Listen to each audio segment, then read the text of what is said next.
the webinar today. We welcome all participants again, and we welcome again our two lecturers for today, Paolo Sertoli now and Valentina Fuscoletti, they will present after the break. Paolo Sertoli, you've heard, for those who are online, you've heard his presentation yesterday already. He's water resource specialist, water resource management in agriculture, and he is the head of the regional office of the agency for the development cooperation, the Italian Agency for Development Cooperation in the Maputo office in Mozambique. Paolo is has a Bachelor of Science and 2 master's degrees in tropical agriculture, and he has also lectured at the University of Florence and has conducted a lot of field research in Africa and Central Asia. With this short introduction, I give the floor to Paolo. Thank you very much. Thank you very much, Ms. Laura Russo. I hope you can hear me well.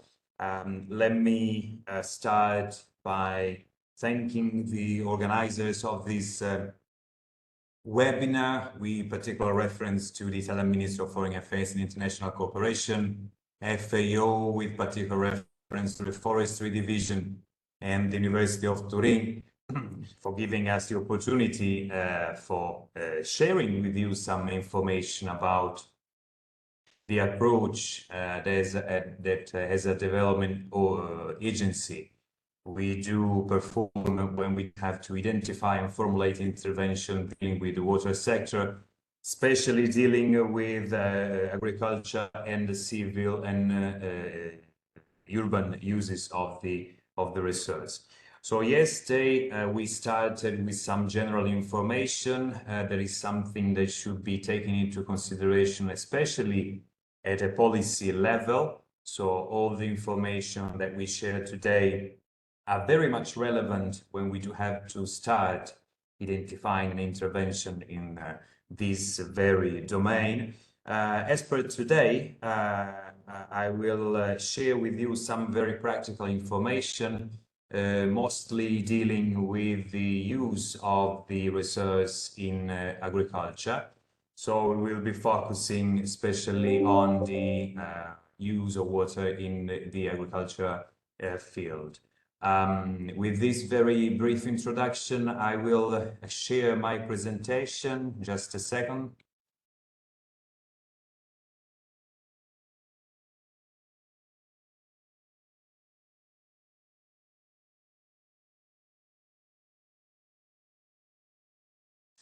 I hope you can see the presentation. So briefly, just some information about the contents of the presentation. We will start with some very basic and general information about the uses of water. We will mention the resource as a scarce resource, and we will mention a few concepts that are very much useful, especially for policymakers dealing with blue, green, and virtual water. We will be focusing on the agricultural use of water, with particular reference to some techniques and methods that are used, especially in the agricultural field, in order to save water. We will have a brief overview about unconventional water management, with some information about how to deal with unconventional water management, especially in developing countries. And then I will present 2 case studies in 2 areas, very different one from another, of interest for the Italian Development Cooperation and for many agencies working in development. Then we're gonna have a question and answer session. I hope that the presentation this presentation we're going to have today will lead to many questions and also to a debate.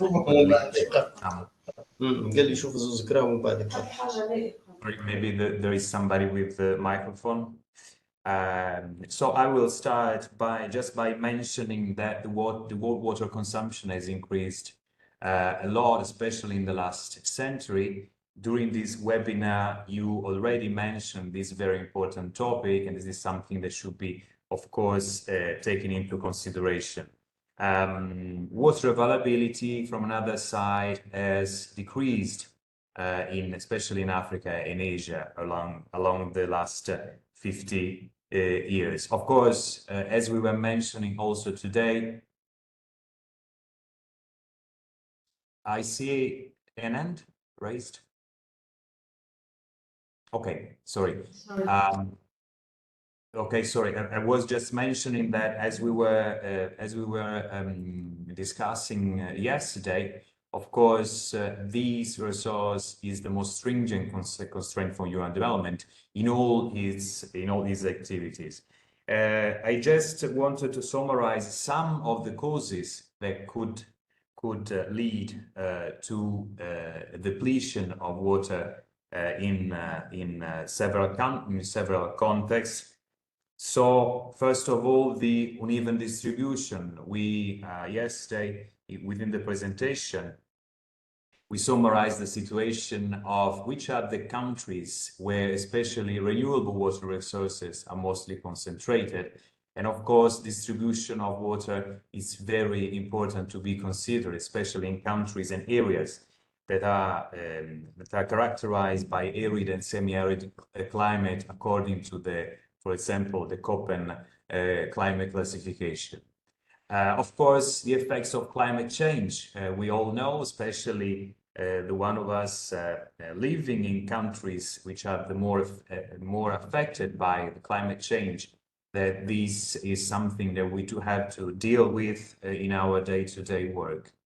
Demographic growth is another important data to be considered. We presented yesterday in the presentation the demographic growth, especially in some areas of the globe, and we made the difference between urban and rural areas, pointing out which are the areas in the globe which are maybe could have more problems in the next future due to demographic growth. Of course, lack of financial resources is another important point that should be taken into consideration. Poor quality of the resource due to inappropriate use and low propensity to reuse. This is another issue we will be tackling today also within the presentation, but I believe this point will be tackled during this week in the webinar. And of course, the deterioration of the quality of available freshwater resources, especially due to the increased pollution, which is caused by, generally speaking, human activities, mostly in the agricultural and industrial field. This is a very useful, in my opinion, picture, which is exactly summarizing which is the amount, the percentage of water which could be easily used by human activities, which is that 2.5% that you see on your left, I believe. So 70% is salt water, and only 2.5% is fresh water, which is the portion of water that could be easily used by human activities. And only 1.1% of these 2% is for human use. You can imagine how is the situation, especially in countries which are more affected by climate change, where the availability of water resources is considerably less than the availability that we could have in other areas of the world. And this is exactly what we see in this picture. Actually, this is a situation going from 1995 until 2025. So at the beginning, I would say by mid-90s, last century, it was projected that the situation could get worse, especially in some areas of the globe. So you see that in 2025, the situation is expected still. We have 2-3 years left, but the situation is not very far from the one that was projected in the mid-90s. So we have many countries, especially you may see in Asia, but also in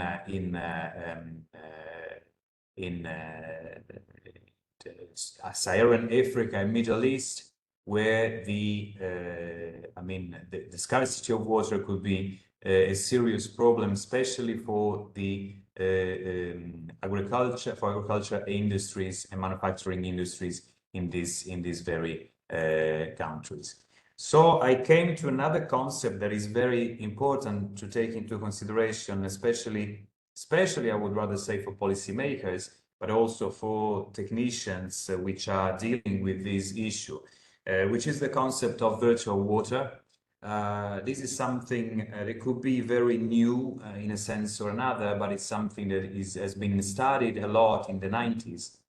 And in 1993, John Hallan came with a definition of virtual water. That is something that is very much linked to the commerce of the trade, to water trade. We will be tackling this issue in a moment. So the concept of virtual water is very much linked to the production of goods. So you can see here also the definition of virtual water. That is, I quote, as the volume of water used for production of good measured in the place where the good was produced. So it's a production side definition. We generally say there is a production side definition. Actually, the virtual water is basically the consumption of water that is used in order to produce some good. Especially, this is very much, this is very quick to understand, especially with the products that are related to food products. It's very quick to understand. Maybe it's a little bit more complicated when we think about other kind of products, but it's very important to be considered. Here is just, I believe the FAO colleagues know this very well.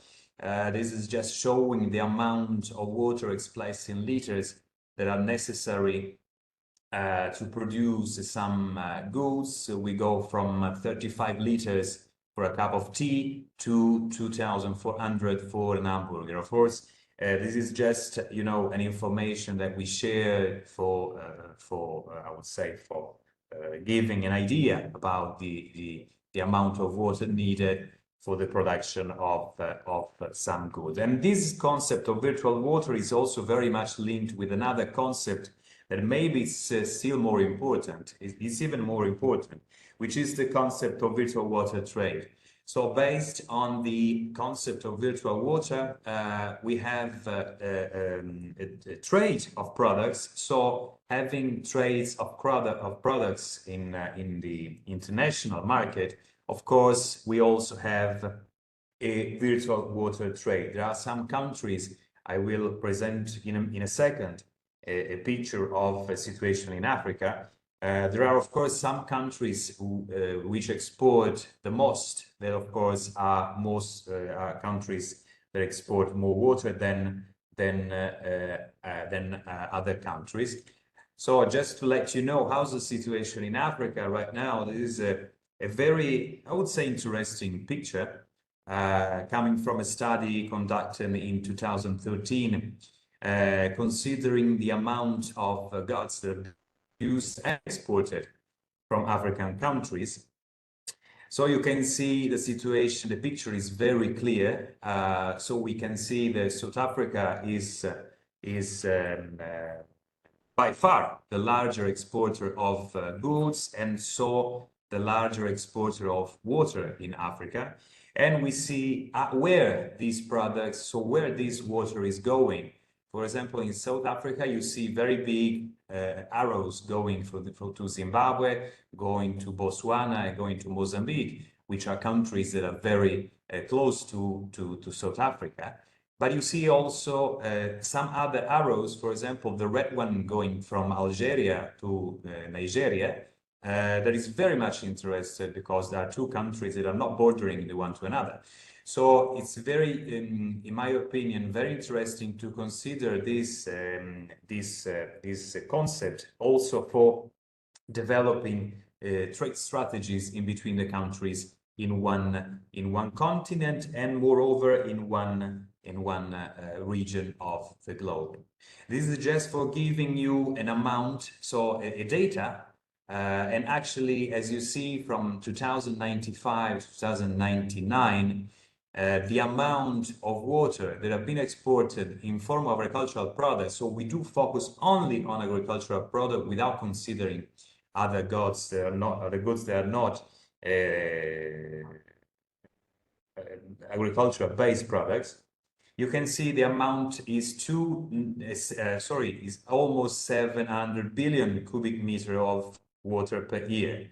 So which was the 13% of the total amount of water used for agriculture. So as you may understand, this is very important to be considered. Worldwide, of course, the US are the largest exporter of virtual water. It means also they are the larger exporters of goods worldwide that are mostly based on water consumption to be produced. And we do have also other cases in Asia, in Oceania, North and Central America, which could be also taken into consideration. We already reported the situation in Africa, where especially South Africa is by far, as I was referring before, is the most important exporter of water. Another concept to be considered is the water footprint. This is also something, a concept, I would rather say, pretty new, even if this discussion have been held with the whole last part of the last century. But actually, the definition of water footprint comes only in 2002, thanks to a professor, Weska, which came with a more precise definition of virtual water, trying to consider the different components of the water. So you see there are three main components of water footprint, which are groundwater and surface water, which is the blue, as is indicated, is the blue water. Then we do have the rainwater available for soil as a soil moisture, so the water which is into the soil and available for plants, which is green water. And then we have gray water. There is the amount of water that is needed in order to purify the waters from pollutants. So these are the three components of the water footprint, and this concept is also very important to be underlined. So it's in order to calculate the water footprint, as you see, it's important to also consider the quantity of water that is exported or imported by a country. So the concept of virtual trade is also important to be considered in this calculation. There is you see here the exact formula that is used in order to calculate the water footprint. This is a picture, used to synthesize what I was referring to for the definition of the three components of the water footprint. So you see the difference in between green, blue, and gray water is pretty understandable. Green water is exactly the water that is used for irrigation. So it's the water that is content in the soil that is most easily used from the plant. The blue water is the water that we do use, for example, for irrigation. So it's an input that we give to the production. And gray water is the amount of water needed for the leaching, I would say, of the pollutants that are present in the soil. Just to define a little bit better the concept that I was referring to, The water footprint is the summatory of these three components, and all these data are expressed in millimeters or in liters. So these are the units that are used in order to calculate and to represent the water footprint. So coming to the agricultural use of water, this is something that has been discussed in all the major events dealing with water in the recent times. So the growing pressure on the water resources is, of course, due to many variables we already considered today, but yesterday, sorry. But agriculture, as you know, is the largest consumer of water. Roughly 70% of the water withdrawals used for agriculture. So it's important to have methodology and equipment for irrigation which are more efficient, especially in dry and semi-arid climates. And actually, roughly 20% of the world's arable land, which are roughly 27 million hectares, are irrigated, while rain-fed agriculture is practiced on the remaining 80%. This means exactly that the irrigation is not used by most of the producers worldwide, which still rely on precipitation in order to cultivate their land. It's very important to focus on these other data. So 30 to 40% of the total amount of agricultural production comes from 20% of irrigated land. So this is important also to be considered, because of course, if we want to increase the surface of irrigation, if we would increase the surface under irrigation, we could eventually have a higher production, especially in countries that maybe more rely on precipitation, so for their production.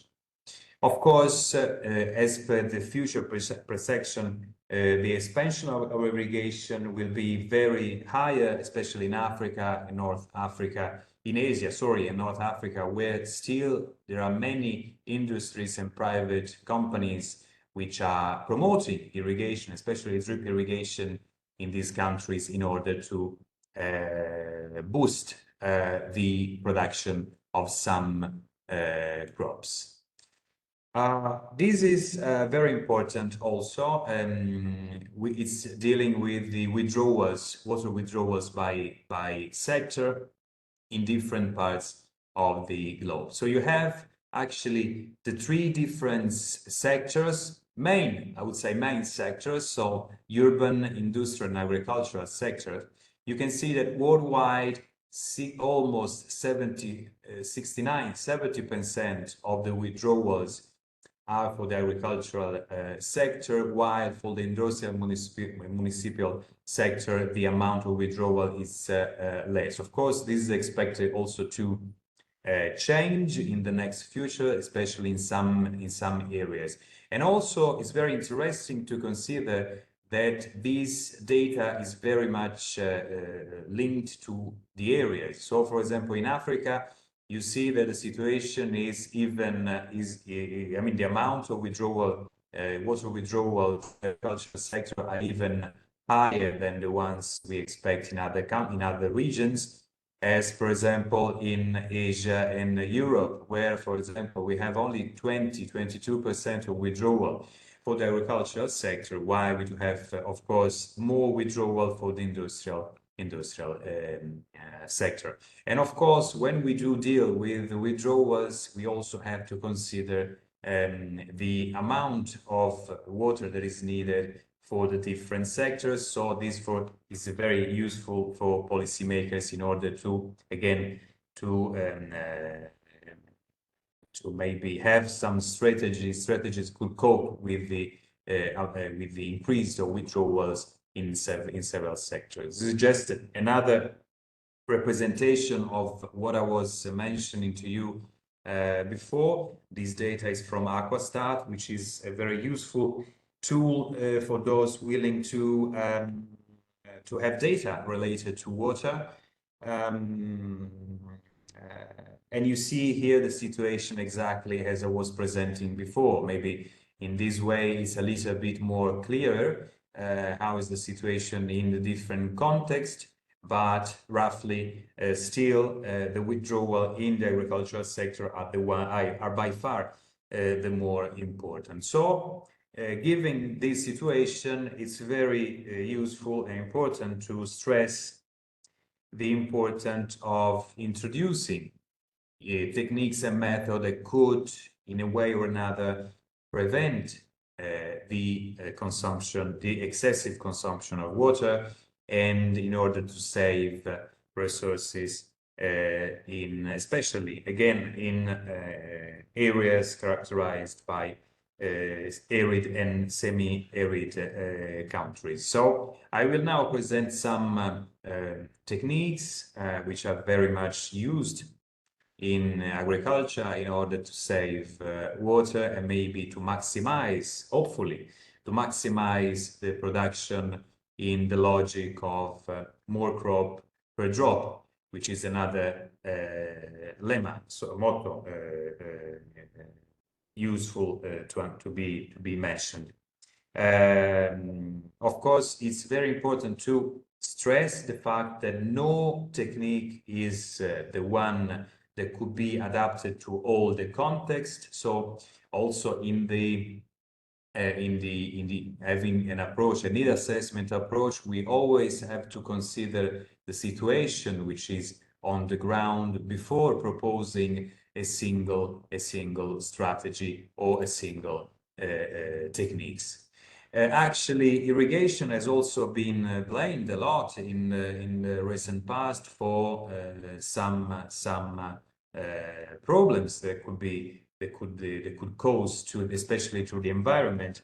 And here you can see summarized some of the negative effects that could be linked to irrigation. So you see impact on waterways with damage to flora and fauna and water quality, the release of nutrients, especially in deep waters, also surface, but especially deep waters, the entry of saline water from the coastal aquifers. This is a very important issue in many countries, especially in the Mediterranean area.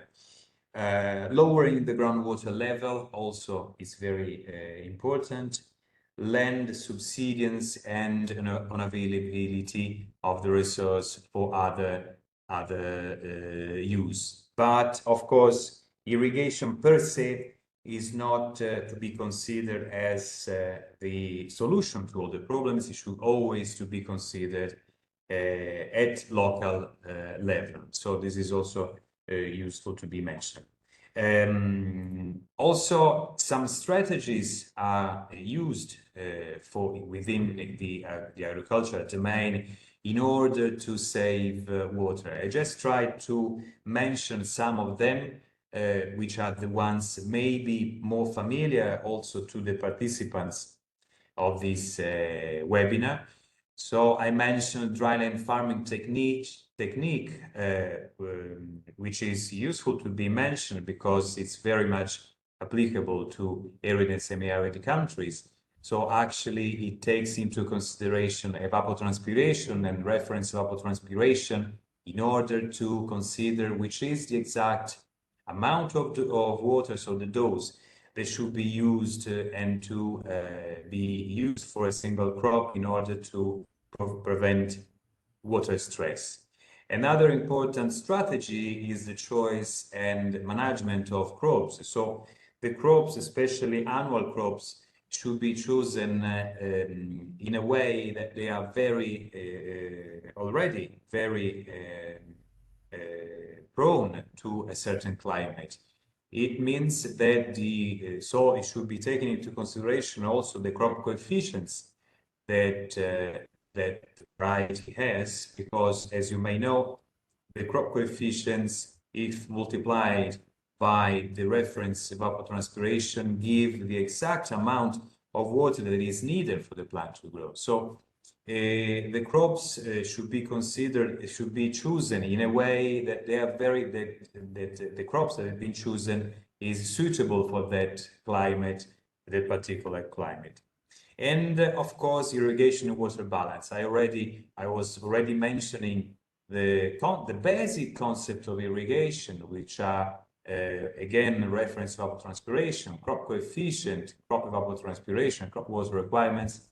That are all information that should be considered, especially when planning an intervention in the irrigation domain. Then, after considering these very basic strategies, we could apply irrigation. But irrigation per se, again, is not the solution for every situation. You see here is just some pictures about what I was referring to. So some examples of dryland farming techniques. These pictures are taken from several areas. You see top right, for example, the use of mulching, which is used especially, as you may know, to prevent evaporation from the soil. So in order to keep an higher component of green water within the soil, which is more useful to the plant. And you see other techniques in the other pictures that are very familiar, especially in dry areas. So in order to collect water, especially from the air.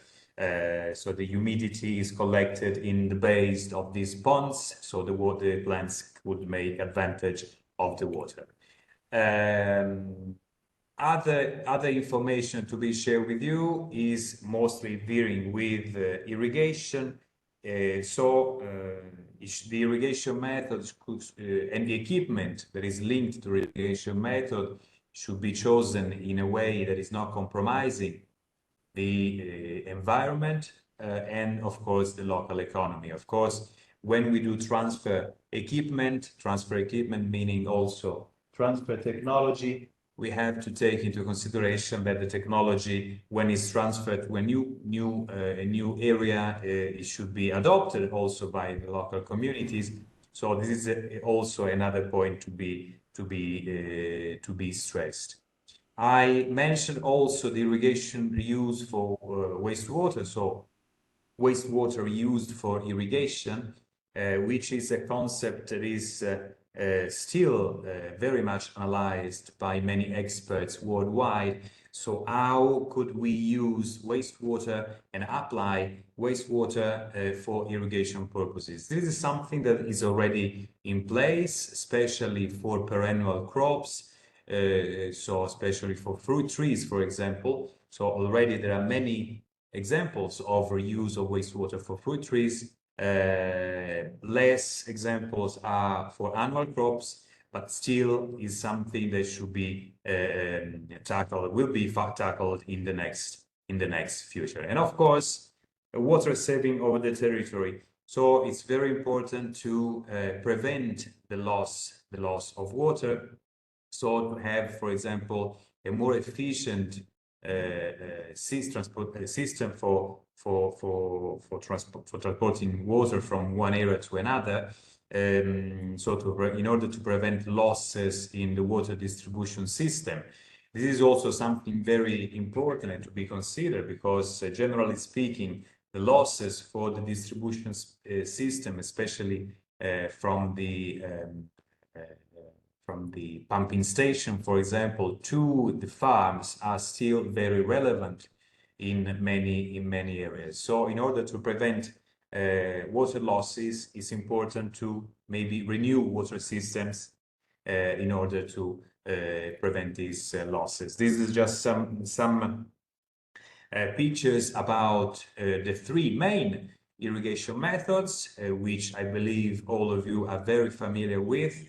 So we have sprinkler, we have drip, and we have surface irrigation systems, which are used and should be used in a way that they should be adapted to the land and to the territory itself. Coming to the conventional water management, I just wanted to stress the fact that still many of the water treatment plants worldwide still are lacking from both technology and technical assistance. So still we are facing many problems related to the treatment of wastewater. Of course, we do have many best practice worldwide, especially in countries, for example, Israel and Spain. They do have very effective plants used in order to manage wastewater and to reuse wastewater in a more sustainable way. I will present to you the two systems you see on your left. The conventional sanitation. So you can see that most of the water coming from urban, but not only urban, also agricultural sectors, is going directly to water sources, in this case is a river, without being treated at all. So you see that just a small part of the wastewater produced within a urban area is going to a treatment plant, and only a very few part of this is treated. You see there is a blue arrow going back to the river. So of course this is a system that is a conventional system, but of course is not sustainable, especially for surface water resources. On the other hand, you have a more sustainable sanitation, which is the picture on your right, where you see that all of the water that is produced, wastewater produced in a production system, it could be an urban area, it could be agriculture, whatever, is treated locally. This is also important. It's treated locally within a plant in order to prevent the pollution of the water sources. And also most of the water that is used and treated is also reused. You can see the arrows going, for example, within the fields. So most of the water that is treated is going back to the production sites, in this case, agriculture. So this is just to show you some of the most important and useful characteristics and variables that should be taken into consideration when planning an intervention in the domain of cooperation, but in the domain of in the water sector in generally speaking. So after having had this, let's say, technical overview about main aspects to be considered, I will briefly go to some case studies. I will present two case studies as I was referring to, in two countries which are very much different one to another, especially from the climatic point of view. Both of them, they start with N, but they are very different one to another. So one is Niger, the other one is Nepal, with very different climate, but also very different social and economic stats. So I will start with the case study in Niger, presenting you some of the information which have been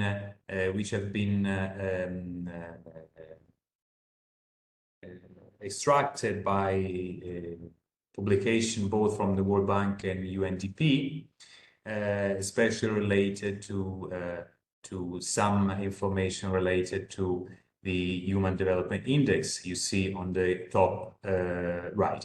So the Niger, the situation is the one you see, broadly speaking. Population was in 2014 18 million. Population density is 15 people per kilometer, so it's a very low density. with a total surface of almost 1 million cubic square kilometers, so a very high surface. Life expectancy at birth still very low, 61 years, and a human development index there in 2015 was 0.348.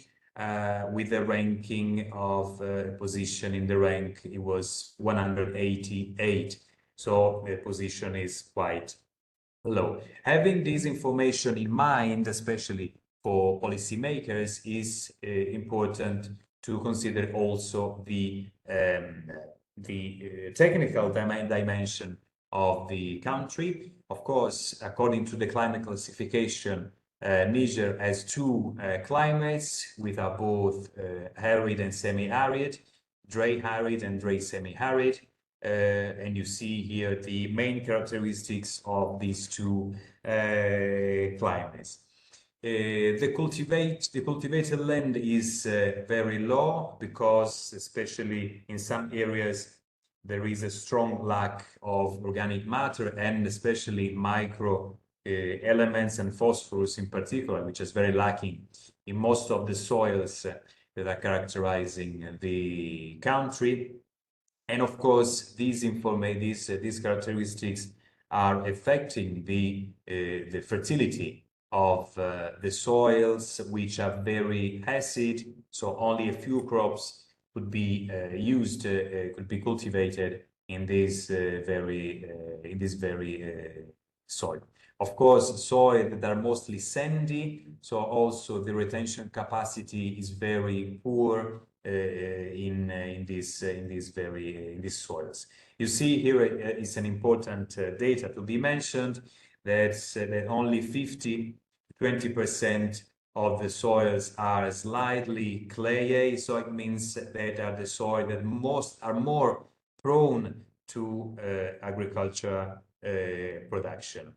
Of course, in the country, the presence of the deserts is important, especially in the northern part, in the central north of the country, where the most important ecosystems are deserts, and only 12% of the total country area, it could be suitable for production. So we are in a country where actually it should be important to focus only on these areas. So to stress and to enhance the production only in these 12% of the country by means of several techniques and several methods that could be used in order to improve the production.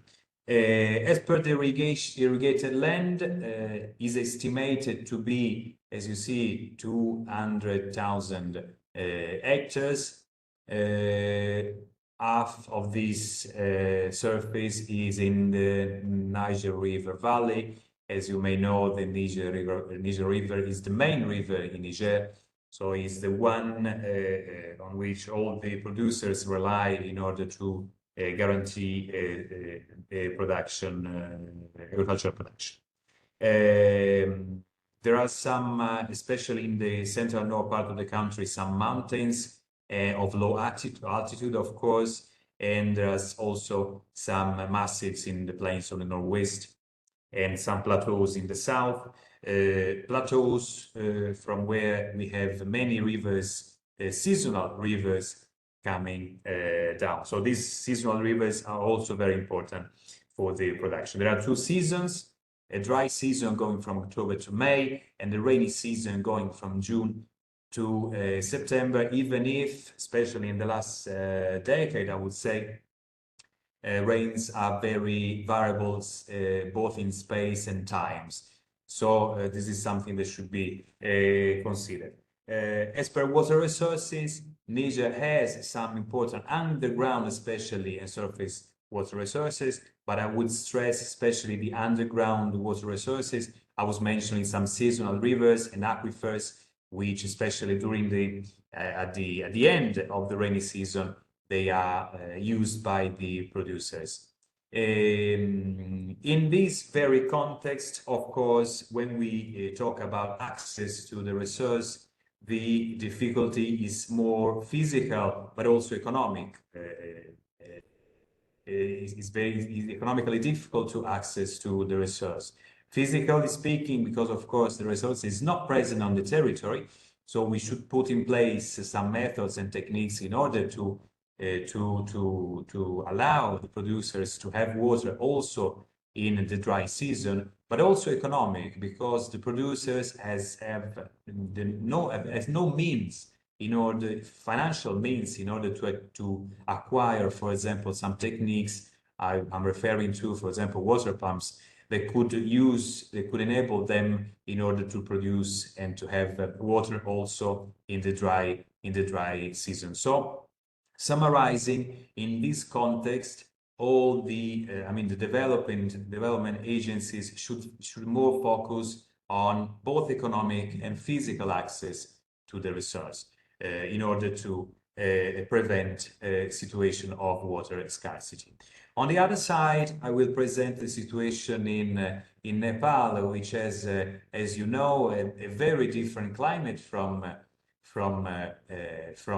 Niger. Also, the stats, as you see, are a little bit different from the one we see in Niger. The Human Development Index value in 2015, was 0.548. So the classification you see in the bottom of the screen was in 145. So situation, especially from the social point of view, is a little bit better than the situation that we experienced 5 years ago, 7 years ago already in Niger. The total surface is less, of course, than the one we have in Niger, with a population that is higher. So you see that here the situation we have is with an higher density of population, which is 196 inhabitants per square kilometers, with a lower surface. So in this kind of this is the reason why I wanted to present you these very different cases, in order to present you some extreme situations. In this situation, we have an higher density, so we have to put in place some techniques and strategy that are considering these factors. As per the climate classification, situation is, as I was referring to, is very different from the one we have in Niger. So of course we are in a region characterized by subtropical climate with hot, especially hot and humid summers, and mild and cold winters. Nepal, as you may know, has 3 different very precise areas. The one in the south, which is named the Terai, is the one where they practice the most agriculture, and especially rice production, and is the one that should be considered especially for improving the agricultural production. The other 2 areas, except from the one where are concentrated the highest mountains, are not very prone for agricultural production, even if, especially in the central part of the country, the tea production is mostly concentrated. In this context, the situation is a little bit different from the one in Niger. So in this context, we do have water, and actually we do have water roughly during the whole year, but the economic access to the resource is often lacking, especially for the producers, because of the lacking of financial means in order to enable them to produce in a more sustainable way, and with techniques that could also give an higher value of the production that they are having on their fields. I already mentioned the 3 ecological regions of the country, so mountains, the hills, and the Terai. Of course, as I was referring to, the Terai is the area where the most of the production, especially rice production, is practiced. And is important also to consider that 71% of the population of Nepal is involved in a way or another to agriculture.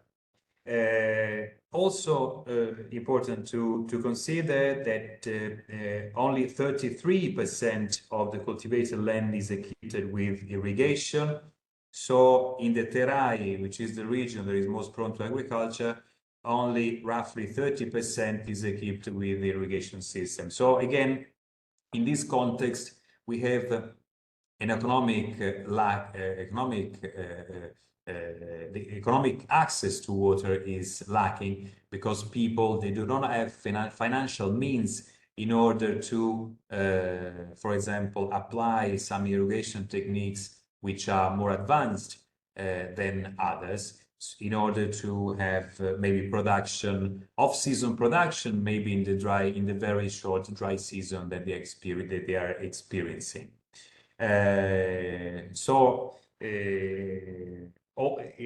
We do have an absence of the appropriate technologies, but also there's many problems related to water quality in recent studies conducted by many universities. Have been especially the problem with the arsenic has been underlined in many areas of the country, especially areas which use water coming from the mountains. So people and communities used to use also for drinkable purposes water coming from the mountains and from boreholes without having analyzed the water, and the analysis that have been carried out underline the presence of many heavy metals and also in particular arsenic. So as a conclusion of the class today, I just wanted to underline some of the concepts that have been already presented to you. So it's important to, especially as development agents, to try to improve the efficiency of the use of water, and so improve the efficiency of the production system. Improving the efficiency means to use less inputs in order to have an higher production. Of course, water with this is some of the main, as I was referring to, the main production factor. So in order to improve the efficiency of production system, we should pay very much attention to the improve of the use of water. Another concept, an important concept, is the integrated water management. We cover these issues, especially when related to reuse of waste water. So especially in an approach that is in the direction of having a more sustainable use of the resource, the integration of very different maybe sectors of the economy should be considered. And of course, it's another content that I didn't cover in the presentation today, a very technical content. I believe many of you come from the agricultural sector, so they are very familiar with this concept to productivity. So it means always to improve efficiency, to have less water use and a higher volume of production obtained by the producers. With this, I conclude my presentation for today, and of course, I'm available for questions or maybe a debate on the points have been presented today. Thank you very much again for your time. Thank you, Paolo, certainly for this very interesting presentation and very complete. We have about 15 minutes for a question and answer. I see lots of reactions, very positive reactions to the presentation. So we can now open the floor for questions, points for clarifications, or any other issue that participant might have regarding the presentation. In the meantime, while participants maybe raise their hands, there is one question that was written in the chat that I read already, and that says, sustainable local systems are less energy demanding mechanism. but how much effective with respect to water health and quality parameters and energy efficient? This was a question from Dr. Ishtiaq Hussain on the chat, and maybe Paolo, if you have an answer to that or something to say about that. Yeah, thank you very much for the question. As I was referring to the reuse of wastewater, I pointed out that the optimal situation would be to have local treatment. So I think the question was most related to the reuse of water. So all these structures, in every case, water treatment plants, they could be locally made. So it means maybe at district level. I don't know the country of residence of the participant who asked the question, but actually, for example, in the case of Mozambique, we have a definition, an administrative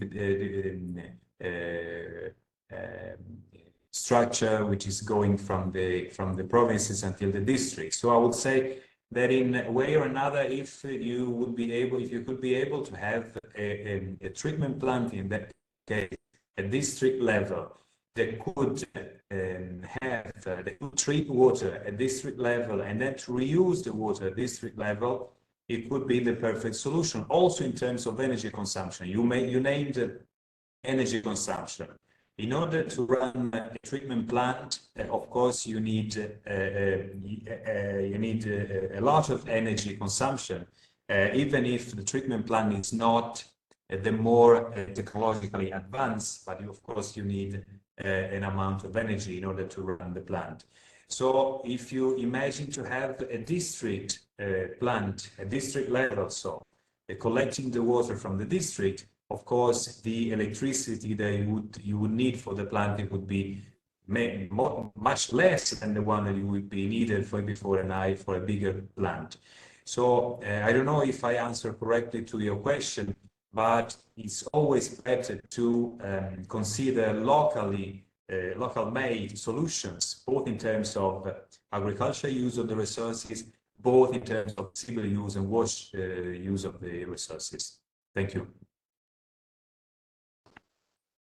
Thank you, Paolo. I don't know, the participant is in the chat, so if he has anything to say on this, we can give him the floor, but I don't think so. I don't see any other questions. Oh yes, Ben Zayed, please. Thank you, Paolo, for this interesting and excellent presentation. I am from the Tunisia, north of Africa, where the water scarcity is one of the problems in this country, and mainly in the south part, in the dry area, where we haven't the surface water, we have only the ground water, and the majority of water are used for domestic and only 20% of these resources is used for agriculture. In one of your slides, I see that you speak in the future about expansion of irrigation. How to do this with this limited resources in this site? Thank you. If I can get this question, Laura? Sorry, you didn't hear the question? No, I get the question. I will. You want to answer? Will answer it, Sure. if I may. Sure, sorry. Okay, thank you. Thank you very much, and thank you very much for the question, Mr. Zayed. We know, I also know personally very well the situation in the south of Tunisia, where also as Italian Development Corporation, we do have many projects also related to agriculture and irrigation, especially in some oases in the south of Tunisia. So I know the situation over there. The only solution, I mean, there's no one solution. In order to improve, since you are relying the most on groundwater, so you don't have, apart from the oases, but you don't have much water, surface water. you should pay very much attention on the use of groundwater. So in order to apply all the irrigation methods that save water the most, of course, the direction should be the one of having more pressurized irrigation systems. So I was mentioning, especially broadly speaking, sprinkler and drip irrigation systems, but of course you have to pay attention to the type of crops that you want to cultivate. Of course, some crops, especially annual crops, are more prone to the use of sprinkler irrigation. Maybe food crops are more prone to the adoption of drip irrigation. Of course, this is something, so from the technical point of view, I would suggest you to stress the possibility of introducing some more efficient techniques and methods, more efficient irrigation methods. As far as strategies that could be used, I just mentioned a few of them, which are the ones that maybe are very used already in many of the countries where you do come from. So all the techniques and methods that are used in order to save water and to get, for example, water from the air, so from humidity. But again, I would stress this point. So make use of water in a very accurate way in order to enhance the water productivity. Of course, when you have to apply new irrigation methods and techniques, you need to have some financial instruments in order to have, especially the very first investment it could be high, but then in the period, if you're able to enhance your production and market your production, this very initial investment could be easily affordable from your company or from your farm. So I don't know if I get correctly the question, but if you want a suggestion on how to make use of groundwater, I would suggest to stress the introduction of pressurized irrigation systems in your farms. Thank you. Thank you very much, Paul. Okay, we have the hand raised by Chilese Mapemba. Yes, please ask your question. Thank you very much. First of all, it was a very interesting presentation. My question is on the using wastewater for irrigation. I just wanted to know how economically feasible it is for low-income countries to install such treatment plants. I ask this because some cities, for example, in my country, I come from Zambia, are not even able to treat the wastewater. And now it's not just wastewater that contains a biodegradable material. We have other chemicals and other pollutants in the wastewater. So is it financially feasible for countries in my settings to implement such facilities? Thank you. Thank you very much, Ms. Palemba, for your question. If I'm not wrong, you're coming from Zambia, which is a country very close to Mozambique. So actually, we do share some of the concerns, especially with water quality. So we know that somehow the situation in Zambia is quite similar to Mozambique, especially to water quality coming from borehole.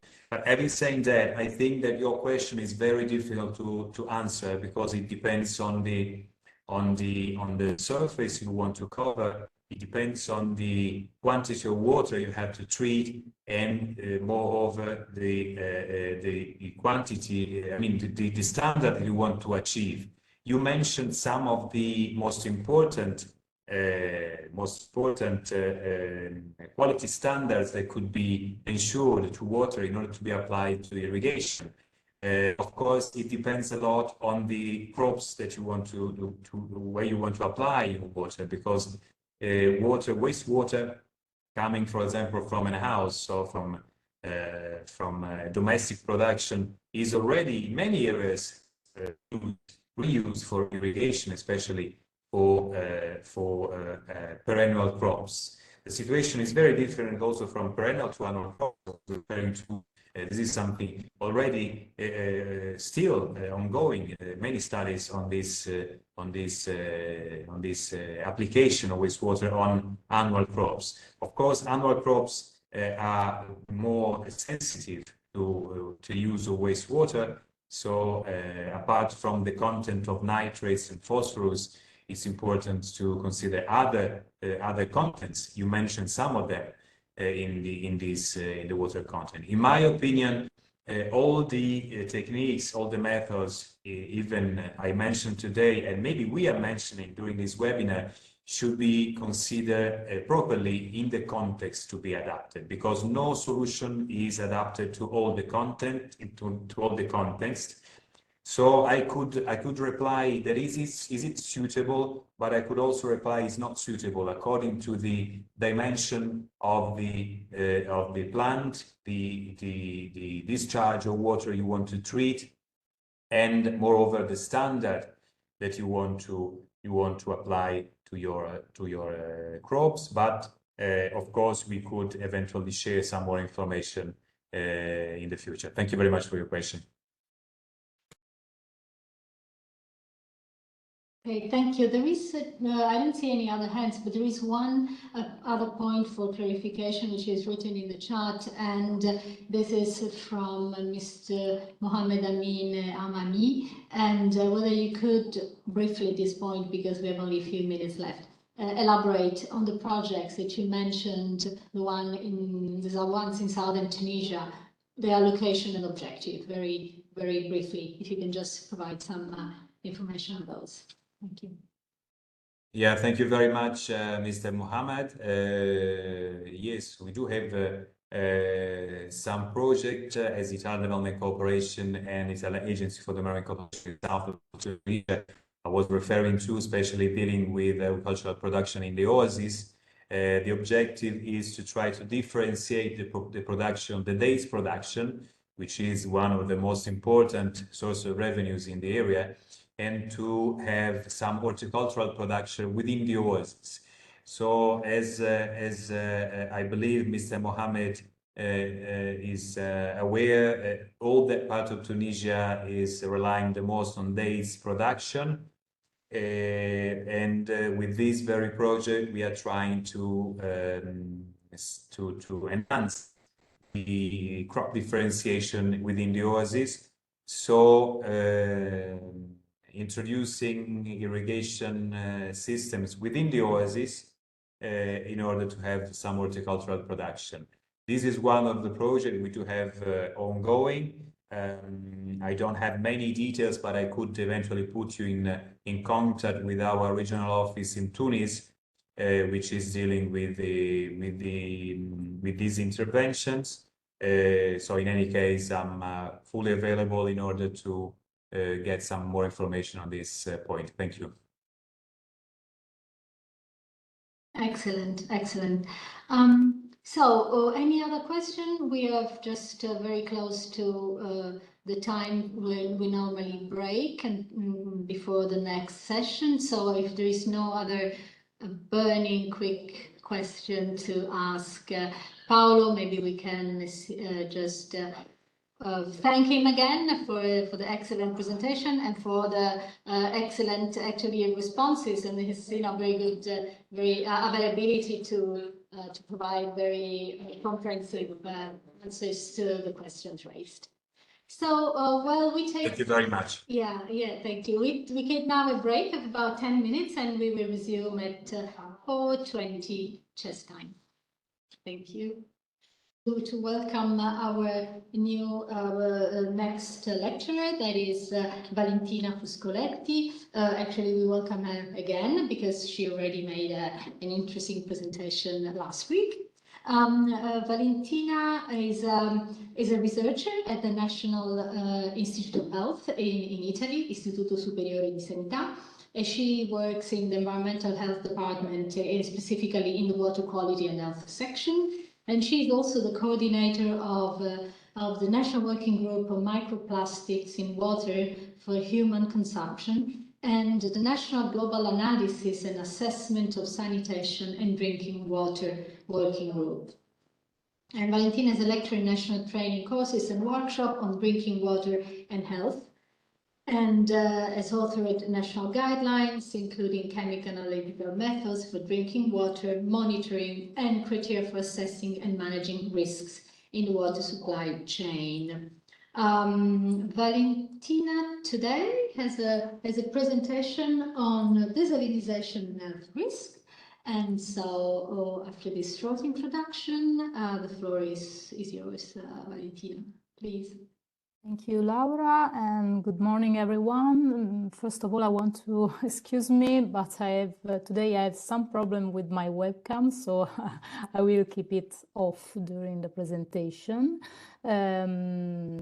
Also, from my part, I renew the thanks already expressed in my last speech to all the organization for arrange this interesting webinar series and for our involvement. In today's lesson, I'll start the sharing of my presentation. Just a moment. Okay. Tell me if you can see clearly. Yes. Okay. Okay. In today's lesson, we will discuss about desalination and specifically desalination applied to the production of drinking water and the potential health risk related to it. In the previous lectures, the fundamental role of water in life of every organisms has already been extensively described. Water is the first food we come into contact with, and the only one that is truly indispensable for our organism. In fact, water participates in numerous functions, all of which are indispensable for our well-being. Among these, it transports nutrients, regulates body temperature, eliminates waste and toxins from the body, and enables chemical and metabolic reactions, and so on. Our body independently produces only a small part of its daily water needs. So we have to introduce water through food and drink. That is why no other food that we consume every day and in quantities comparable to water. Looking at the slide I propose to you, there are two different versions of the food pyramid that will help me to emphasize and to clarify this concept. The food pyramid is a diagram that helps to understand which foods we should consume and in what proportions. Water always occupies the base where are placed the food to be introduced daily and in larger quantities. In the Japanese version of the food pyramid, the division is reversed because it is represented like a spinning top. A person running on the top represents the importance of doing physical activity regularly to enjoy good health. And in this representation, water is the pivot of the spinning top. As we previously mentioned, water constitutes the vehicle for nutrients to reach the various cellular compartments in our bodies. Nutrients are classified into macronutrients and micronutrients. Sorry, I have a message on my screen. Okay. I'm saying that nutrients are classified into macronutrients and micronutrients according to the daily intake requirement. Macronutrients are those that our body needs in larger amounts, namely carbohydrates, proteins, and fats. and these provide the body energy or calories. Micronutrients are the nutrients that the body needs in smaller amounts and are commonly referred as vitamins and minerals. Vitamins are organic substances produced by plants or animals and are called essential because they are not synthesized in the body except for vitamin D and therefore must come from food.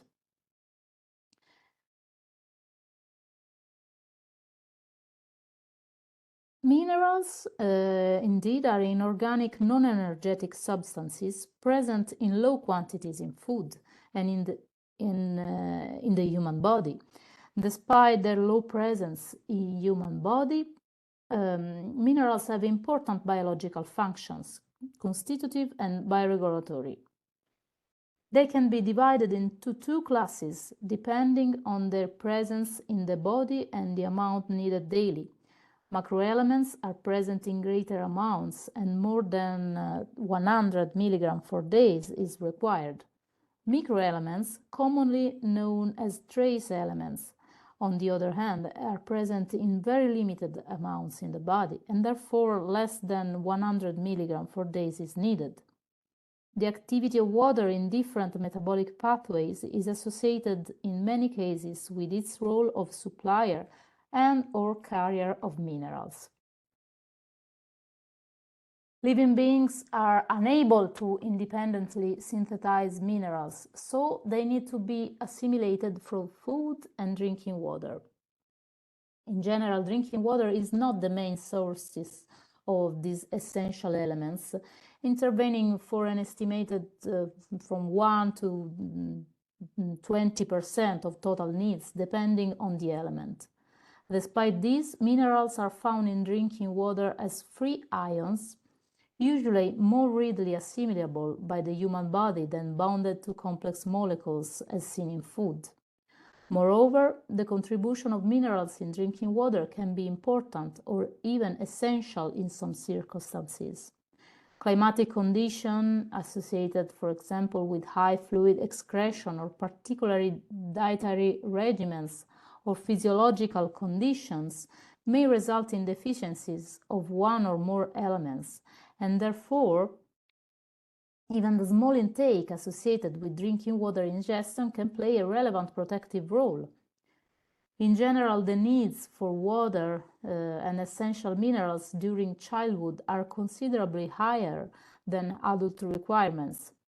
Also, physiological states like stress, excessive sweating, or specific disease involved with fluid losses exposed to mineral salt deficits and dehydration and require prompt and complete recovery of water and salt balance. The bioavailability and role of water supplying mineral salts is sufficiently well known for several trace elements, although there is a continuous evolution in knowledge.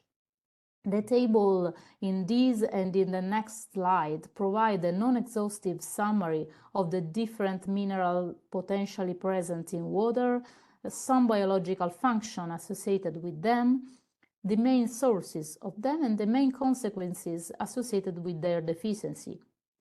For several of these elements, the European Directive concerning the quality of drinking water requires specific parameter values to be met to protect health or to indicate abnormal changes in water quantity and quality. These are highlighted in the tables in red. On the other hand, minerals that may be present in significant quantities in drinking water are indicated in green. Now I would like to focus on some aspects regarding 3 of the previously listed minerals, content of which in drinking water can contribute greatly to the overall intake for humans. The 3 minerals in question are calcium, magnesium, and fluoride. Calcium is the main component of bone and teeth and constitutes about 4% of the body weight. It is involved in muscle contraction, nerve conduction, cell metabolism, enzymatic catalysis, hormonal regulation, blood clotting, and bone and dental health. Similar to calcium, magnesium is also a component of bone and teeth, A high fraction, between 32 and 25%, is located outside the bone, but it constitutes only the 0.34% of the body weight, and it is also involved in many of the biological functions in which calcium is involved too. Fluorine is a component in small amounts of bone and teeth and contributes negligibly to the body weight. It is involved in bone and dental health, making easier calcium accumulation and reducing acid production in oral cavity. Those listed are some of the most characteristic aspects of the role of these three minerals in the human body. In literature, the benefits associated with the intake through drinking water of these three specific minerals have often been highlighted. In particular, calcium in drinking water shows a protective role versus cardiovascular diseases, and it also could improve bone health, especially in susceptible categories like postmenopausal women. Magnesium showed similar protective role versus cardiovascular mortality, and it was associated with lower cancer risks and malignant neoplasm in Slovakia. Fluorine in drinking water could play a protective role against dental caries in children and teenagers, especially for lower socioeconomic groups. All three of these elements contribute to the total dissolved solids value. Calcium and magnesium are also associated with the water hardness value. Highly mineralized waters characterized by high values of these three elements thus have obvious advantages, but they are also linked to contraindication, like bad taste perceived by consumers over certain values of total hardness, increase in pipe deposit, how highlighted in the figure, which depicts scale formation inner a water pipe, and as we already said, health issues. All of this evidence contributes to the WHO assessment, which is the base for the publication of the drinking water quality guidelines, gradually updated. In the guidelines for drinking water quality, there are specific in-depth sections for the different chemical parameters that affect drinking water quality.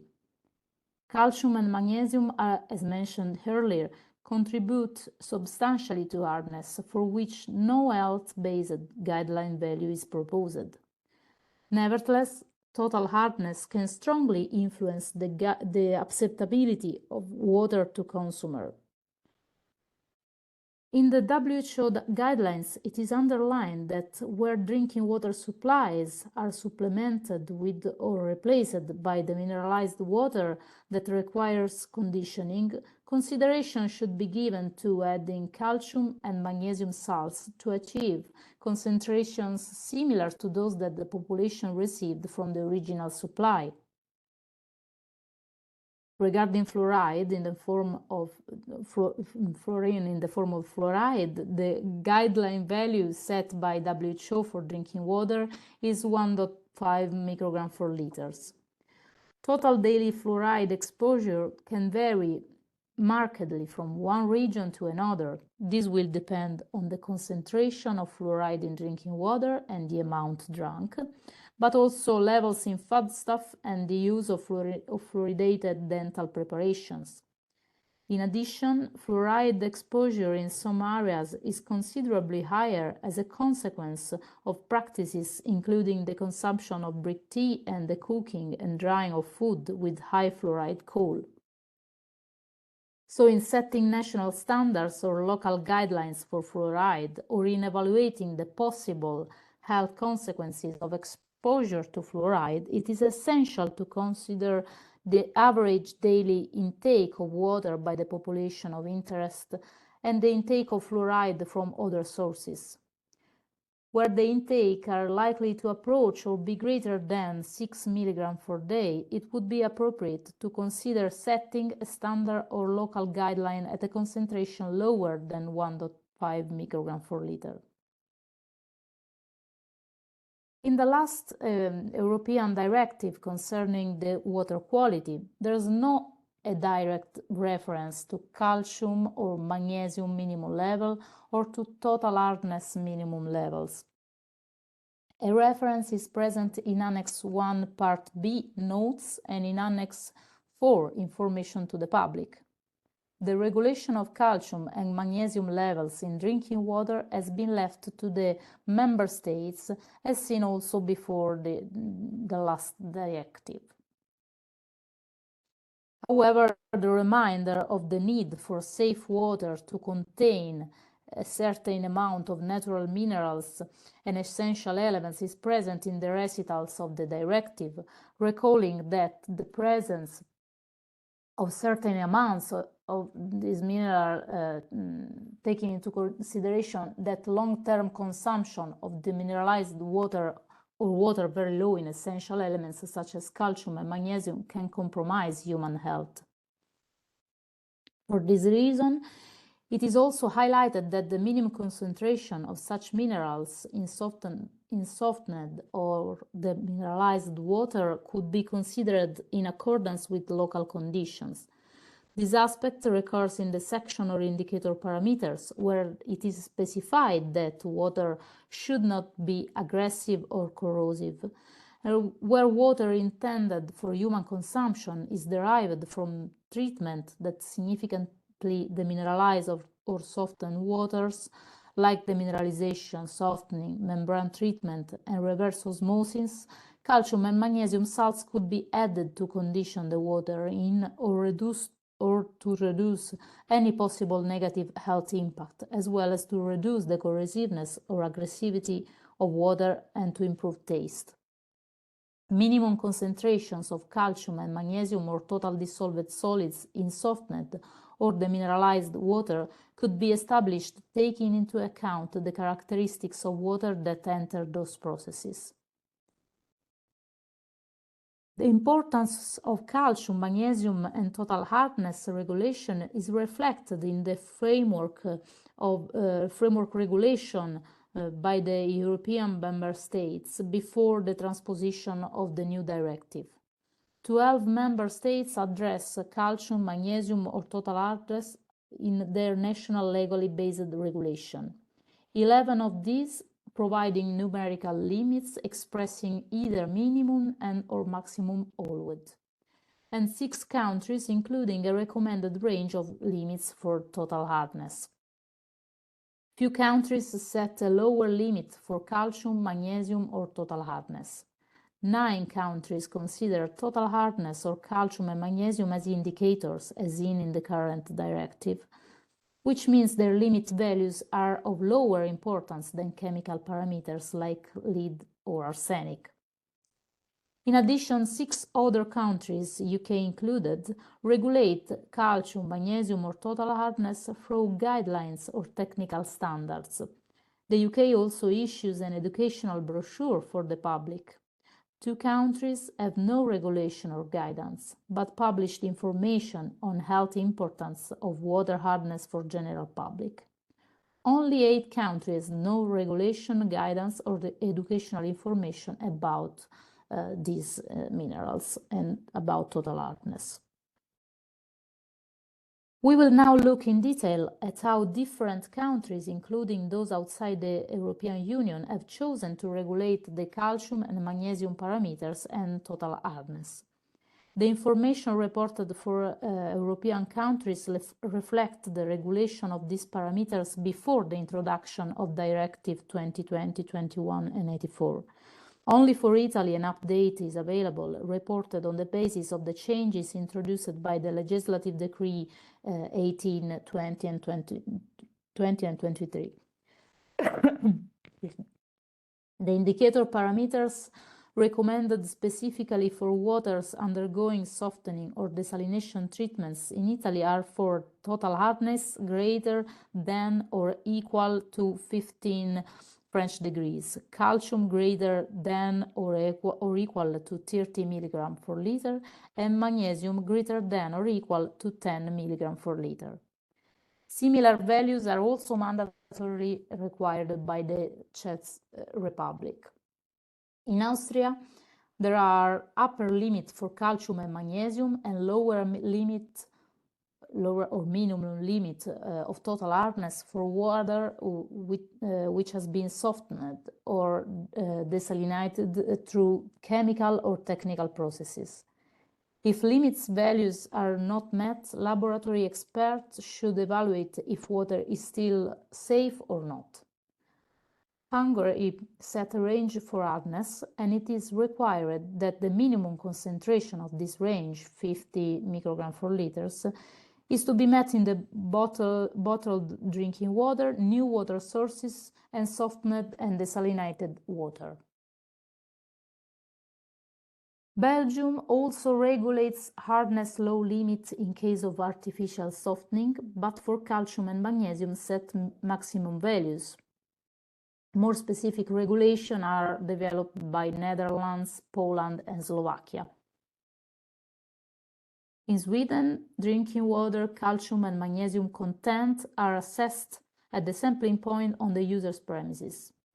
Here, the drinking water is being assessed as serviceable but impaired if calcium content is upper or equal to 100 milligrams per liter, or magnesium content is upper or equal to 30 milligrams per liter. Consumers should be warned that water is suitable with annotation due to the possibility of corrosion. Portugal set recommended values for all the three indicator parameters. Croatia, although lists calcium, magnesium, and total hardness among indicator parameters, but do not set limit value for them, although water suppliers are obliged to monitor these parameters regularly. Some other countries address calcium, magnesium, and total hardness in guidelines or technical standards. Some examples are listed in this and in the next slide, and are Finland, England and Wales, Germany, Cyprus, and Spain. Latest example of European countries addressing calcium, magnesium, or total hardness are Ireland and Scotland, which insert this issue in their published information on health importance of water hardness. The documents address to consumers underline that hard water is not harmful for health, indeed recalling the health benefits of water with higher mineral content. Outside the European Union, the US Environmental Protection Agency has not set a legal limit or standard for hardness or magnesium or calcium levels in drinking water. This is primarily because the constituents that contribute to hardness, calcium and magnesium ions, do not cause harmful health effects. However, it is reported in the Safe Drinking Water Act Secondary Drinking Water Standard that drinking water must not be corrosive. And among the factors which can influence the corrosivity of water, it is reported the total dissolved solids with a 500 milligram per liter limits recommended but not mandatory. Each state, in fact, can have their own limit. Also in Australia, the National Health and Medical Research Council, through Australian Drinking Water Guidelines, has set an aesthetic maximum guideline value of 200 milligrams per liter for total hardness in order to prevent pipes scaling. There's not a minimum value for total hardness, although it is stated that soft waters can be corrosive and hard water may have a beneficial effect on health. Moving to the east, the Japanese regulatory limit for tap water hardness is below 300 milligrams per liter, expressed as equivalence of calcium carbonate. No lower limits for calcium, magnesium, or total hardness are set. In the Chinese regulatory limit for drinking water for water hardness is below 450 milligrams per liter. Also, in that case, no lower limits are set. At last, but not at least, in Israel, calcium and magnesium are listed as factors with an organoleptic effect in Annex 2, Table A of Collection of Regulations about the sanitary quality of drinking water and drinking water facilities. No values, maximum or minimum, for calcium, magnesium, or total dissolved solids are set. Also, the regulation of fluoride in water is differently worldwide approached. In the current directive, European directive, fluorine is a chemical parameter reported in Annex 1, Part B. It has a maximum value of 1.5 microgram per liter, the same of the previous directive 98/83. And the same of the WHO 2070 guidelines. And it is set in order to prevent fluorosis. There's no direct or recommended minimum value of fluorine in the directive. Data regarding benefits of drinking water artificial fluoridation is today still controversial, and European countries believe little in it or haven't realized fluoridation programs. In Europe, to the best of our knowledge, only Ireland and selected regions in the UK and Spain fluoridate drinking water at concentration ranging from 0.8 to 1.2 milligram per liter. Fluoride is a parameter included in Safe Drinking Water Act of the US Environmental Protection Agency as primary standard and secondary standard at the same time. As a primary standard, fluoride in every US state cannot exceed the 4 mg per liter maximum value, which is the level of a contaminant in drinking water below which there is no known or expected risk to health. For fluoride, it is also the highest level of a contaminant allowed. Fluoride has also a recommended maximum limit, a secondary standard one. Secondary standards are non-mandatory water quality standards set by EPA for 15 contaminants. They are established as guidelines to assist public water systems in managing their drinking water for aesthetic considerations such as taste, color, and odor. EPA requires a special notice for exceedance of the fluoride secondary limits. Community water systems that exceed these limits but not exceed the primary limit, must provide public notice to persons served no later than 12 months from the day the water system learns of the exceedance. The National Health and Medical Research Council of Australia stated in the Australian Drinking Water Guidelines, based on health considerations, the concentration of fluoride in drinking water should not exceed 1.5 mg per liter. Concentration above this limit may disturb tooth mineralization in children up to about 6 to 8 years, leading to dental fluorosis. No minimum standard value is set, but in each Australian state or territory, the government health authority determines the appropriate operational levels within the range of 0.6 to 1 to 1 microgram per liter.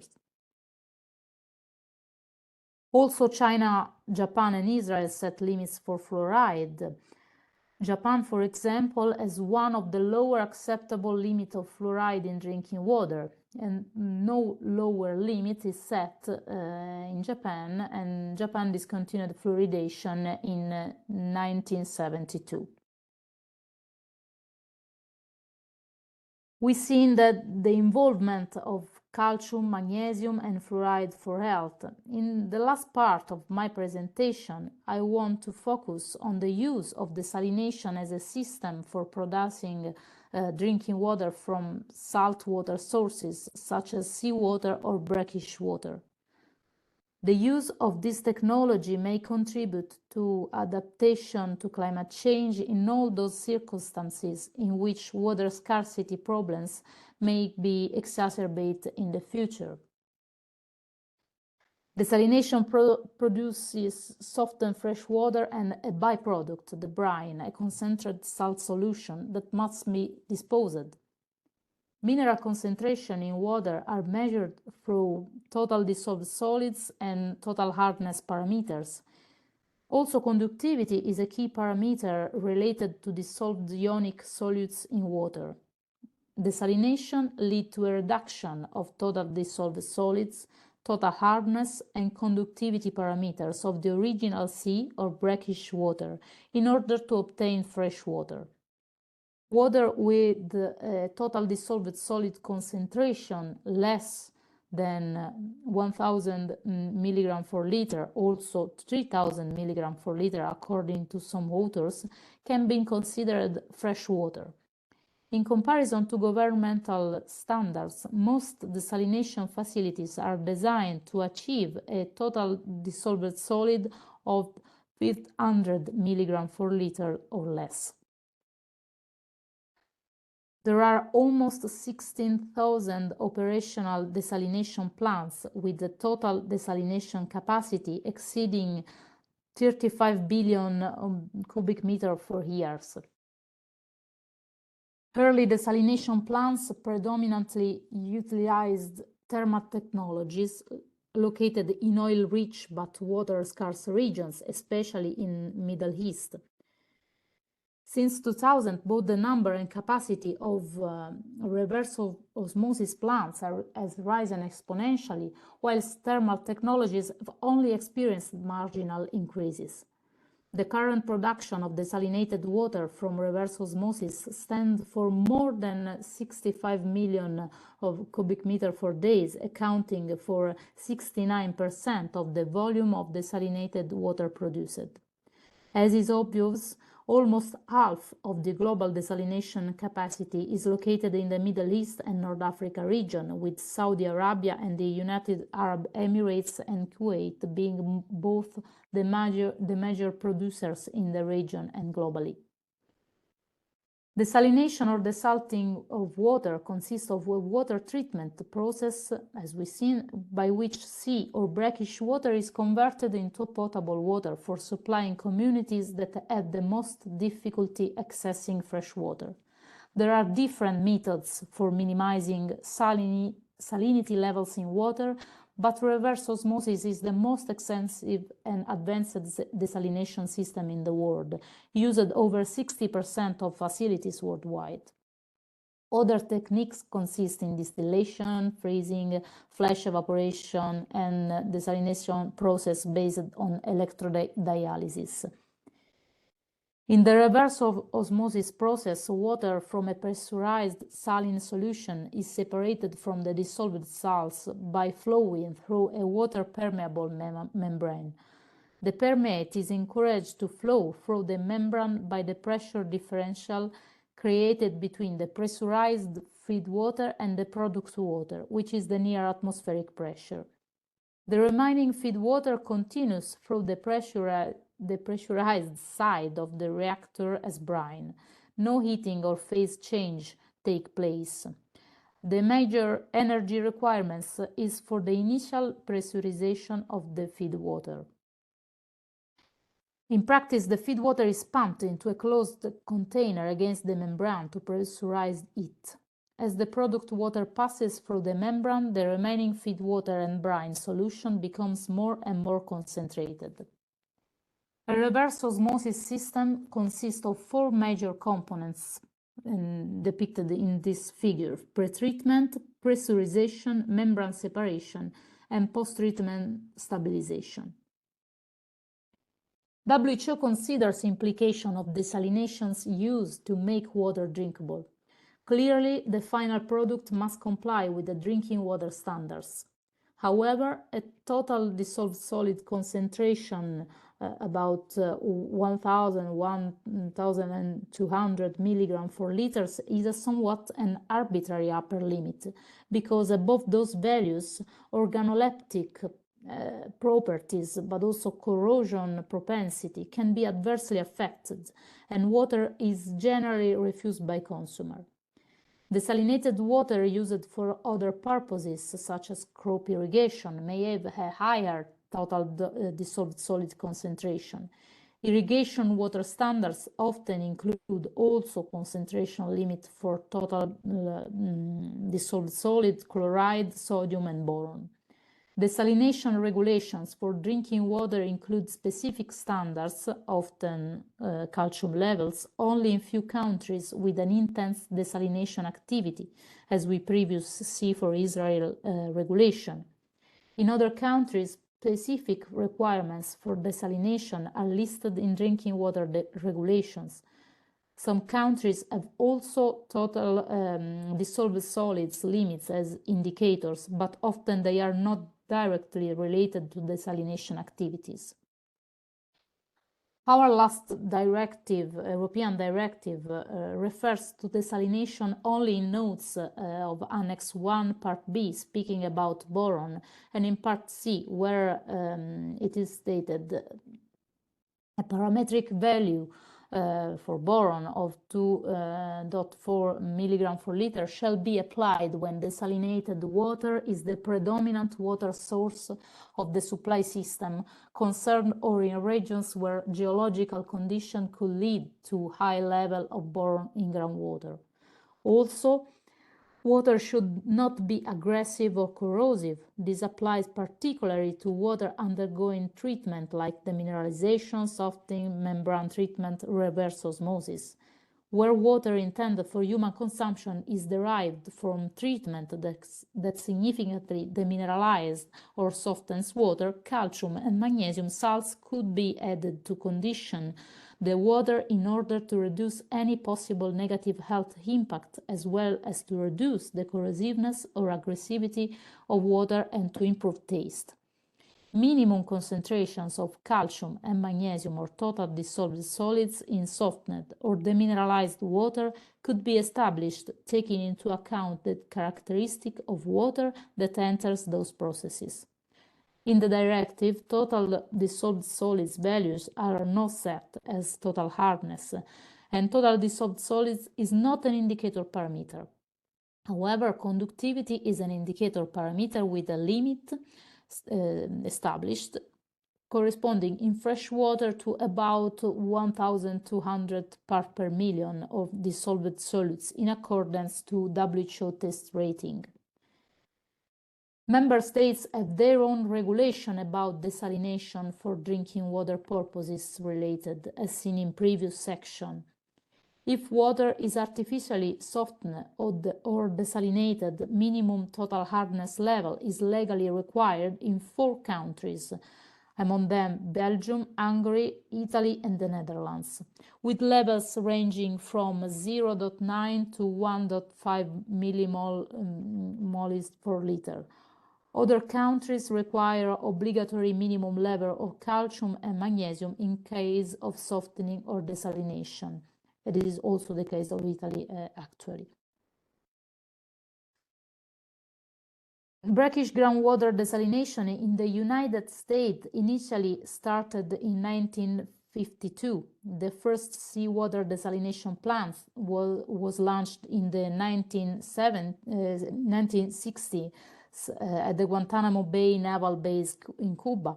At the global scale, the United States is among the leaders in the desalination sector, and the United States competes for the top desalination position with Eastern countries.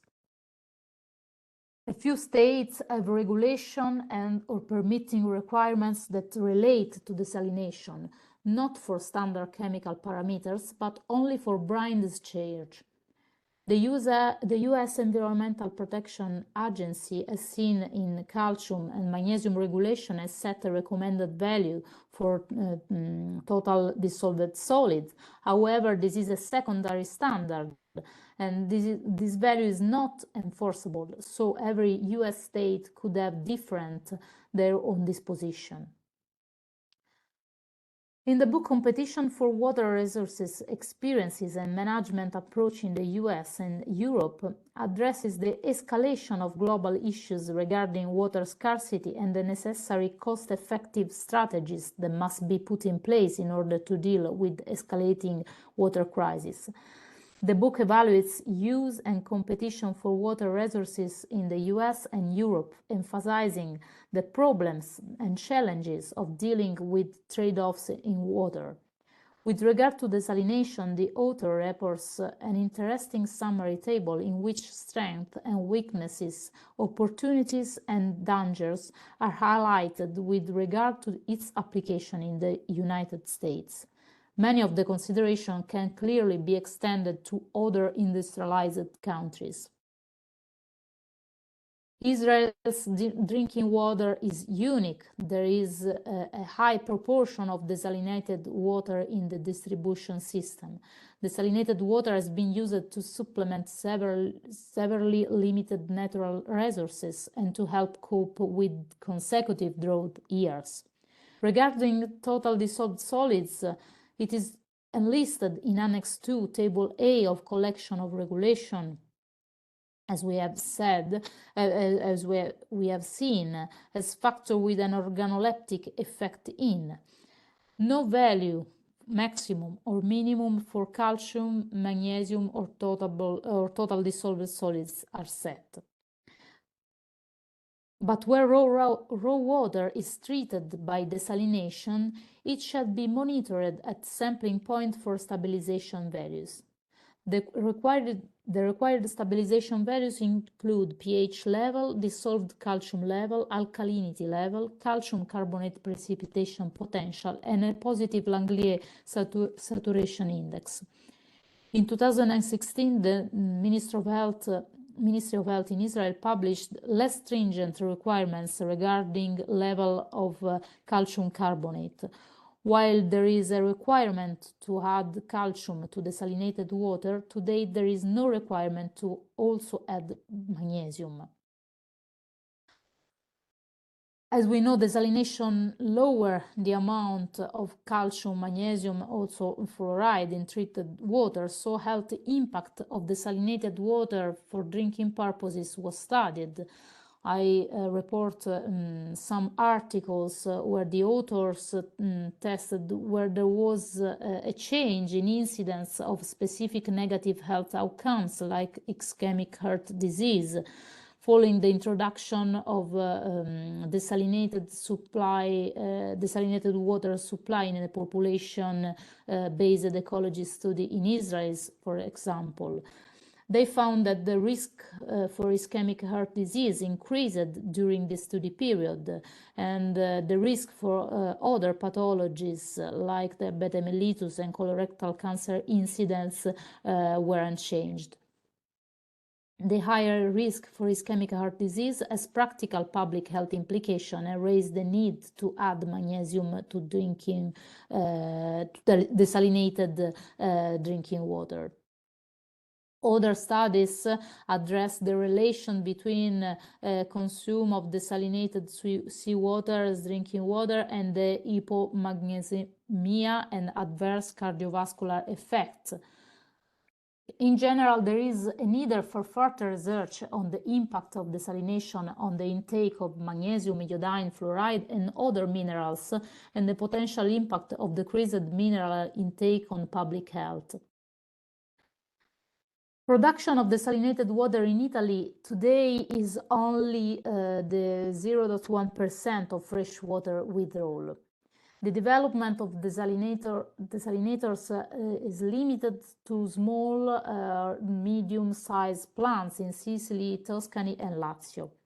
The National Recovery and Resilience Plan identifies 4 investment items with the aim of ensuring security of supply and sustainable management of water resources through the cycle, for a total resources of 4.38 billion euros.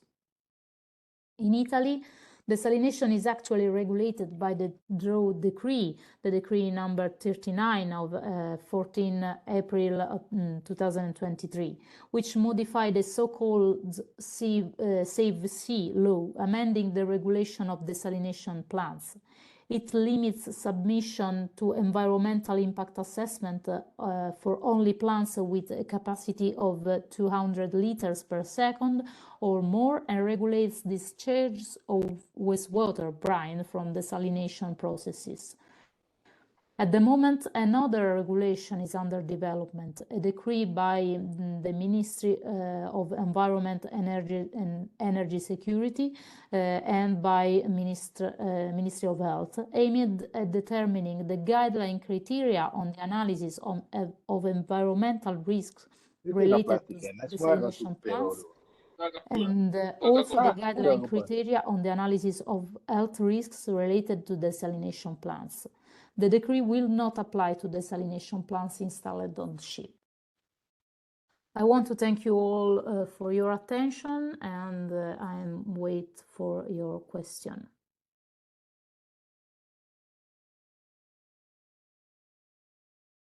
Thank you, Valentina, for these very, technical, detailed presentations and very informative. We have, and I see also lots of positive reactions from the participants. So we have some minutes for questions. I see Livio Spadavecchia has his hand raised. And Livio, do you want to ask a question? Am I the first one? Yes, you are. Go ahead, please. Thanks. Many thanks, Mrs. Fuscoletti. Absolutely interesting. Well, we understand that in many countries there is such a great difference, a huge difference in regulations. There is not exactly a common standard, even in Europe, maybe. And well, as far as I know, living abroad, in many countries, purified water is the regular way of drinking water. Purified water means desalinated locally or maybe imported, but the quality is absolutely poor. But this is the ordinary way to drink water, actually. As far as you know, is there any code of conduct which push countries to adopt new rules for a more quality water? I mean, a code of conduct wouldn't be anything binding, but at least would be in favor of improving the quality that ordinary people drink water every day, and they get sick many times also. Or maybe a code of conduct, such a code of conduct could be a possible option for the future if we try to push for water quality. What's your opinion about that? Thank you. Thank you for your question.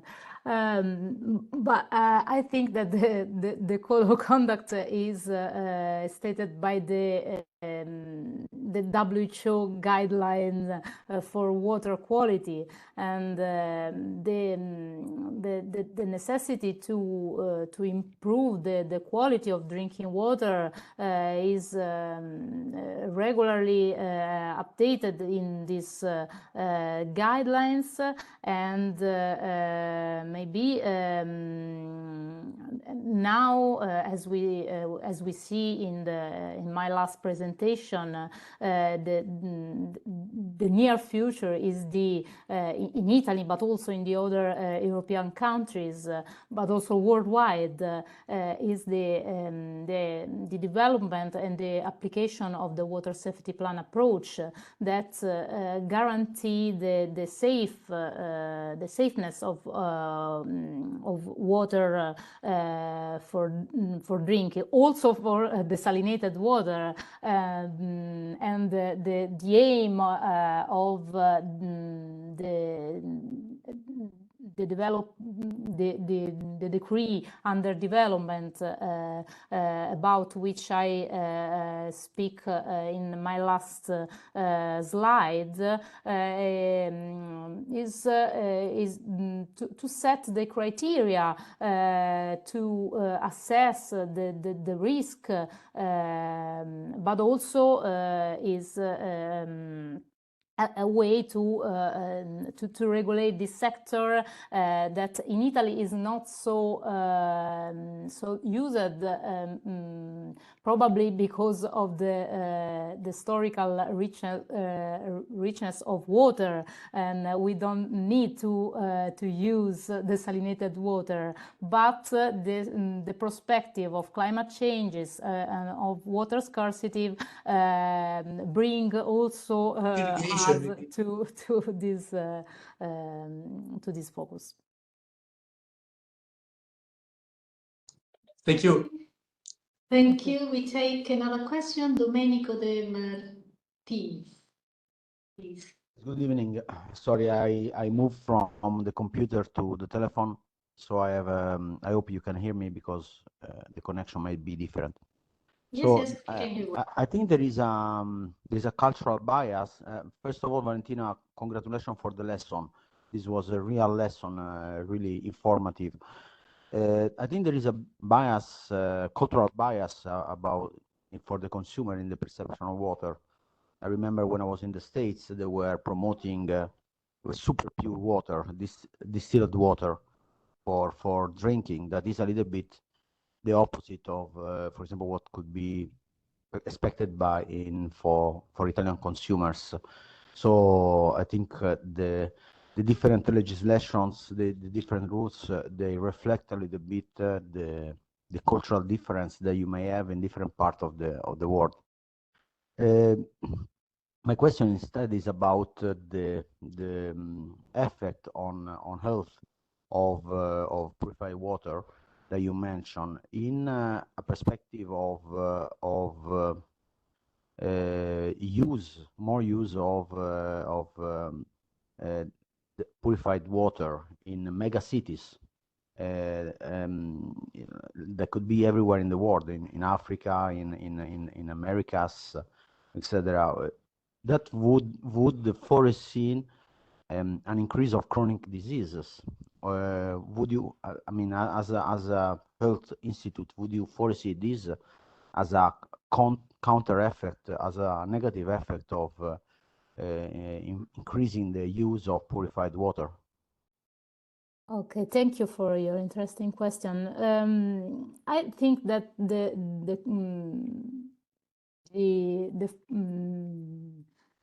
principal needs is to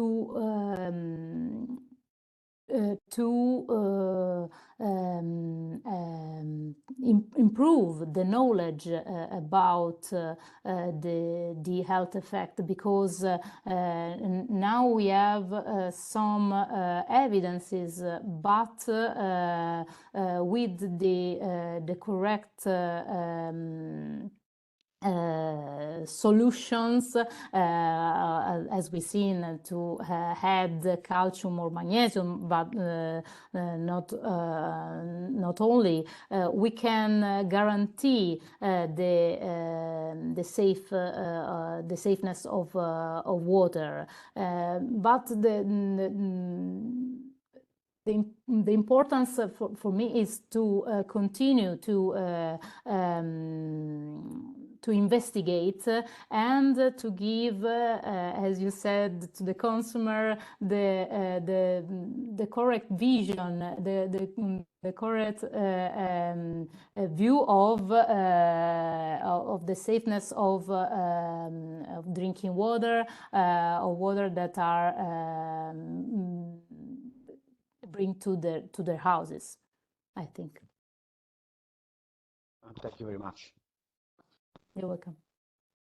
Thank you. I still see the hands raised by Archivese Pemba. Do you want to ask a question? Do you have a question for this session, or is this maybe a reminder from last session? Oh no, sorry, it's the Oh, event from okay. the last session. Okay. Let's drop it even. Sorry. Okay, it's okay. So any other question or points for clarification from Valentina Fuscoletti? While somebody raised their hands, I have one question myself. I just wanted to ask, what are the tools for the public? I mean, existing tools for accessing this type of information about environmental or the health-related environmental risks related to desalination and the water that is available in the countries. I mean, both, of course, to your knowledge, both in Europe or outside of the European Union. Specifically about desalination, but also about all the other parameter involved in health concern. The principal reference is always the WHO statement that are public on the website. All citizens can find the principal documentation, but also I think that as the directive, the European directive said about the information to public that oblige to give correct information about the parameters in the drinking water, in the tap water, and this is a novelty introduced by the recast of the drinking water directive. Excellent, thank you, thank you. So I don't seem for the moment to see any other questions from participants.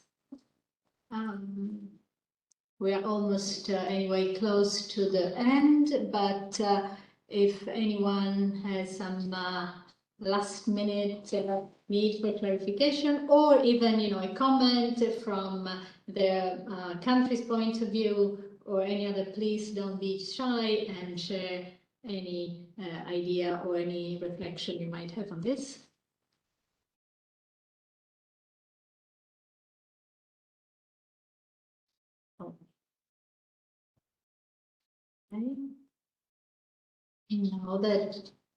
So I think that this maybe concludes our session, the session for today, as I don't see any request for taking the floor.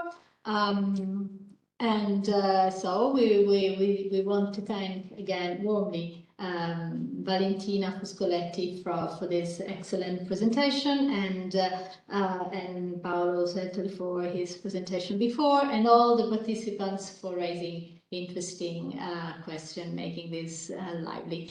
Thank you very much, and let's resume tomorrow afternoon. Bye-bye. Thank you to all of you. Bye. Bye-bye. Bye-bye, thank you. Thank you. Bye-bye. Bye.